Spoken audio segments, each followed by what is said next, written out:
পাকিস্তানের মাটিতে আবারও হাসছে বাংলাদেশ। টানা 2 জয়ে হোয়াইট ওয়াশ করার দ্বারপ্রান্তে শান্ত বাহিনী। জাকির সাদমানের 58 রানের ওপেনিং জুটি। জয়ের লক্ষ্যে জাকির খেলেন ওয়ানডে মেজাজে। শেষ দিনে রাওয়ালপিন্ডিতে নেই বৃষ্টির হানা, তাই তো লাঞ্চের আগেই দলীয় শতক পার বাংলাদেশের। পাকিস্তানকে হোয়াইট ওয়াশ করা এখন শান্তদের জন্য কেবলই সময়ের অপেক্ষা।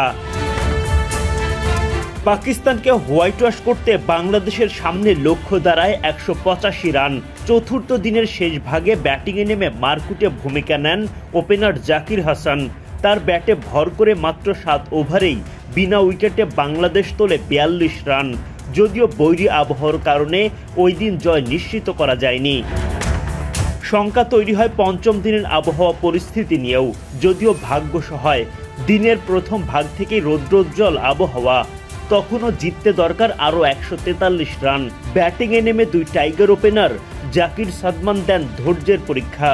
10 ওভার পার করার আগেই 50 পেরিয়ে যায় বাংলাদেশ। এরপর অবশ্য কপাল পড়ে টাইগারদের। মীর হামজার করা একটা বল বুঝেই উঠতে পারেননি জাকির। উড়ে যায় তার স্টাম্প। 39 বলে 3 4 ও 2 ছক্কায় তিনি করেন 40 রান। জাকিরের পর আরেক ওপেনার সাদমানও উইকেটে বেশিক্ষণ টিকতে পারেননি। 51 বল থেকে 24 রান করে সাজঘরের পথ ধরেন তিনি। দলের বিপদে তখন হাল ধরেন অধিনায়ক নাজমুল শান্ত ও অভিজ্ঞ মুমিনুল হক। তাদের হাত ধরেই দলীয় 100 রান পার করে ফেলে বাংলাদেশ।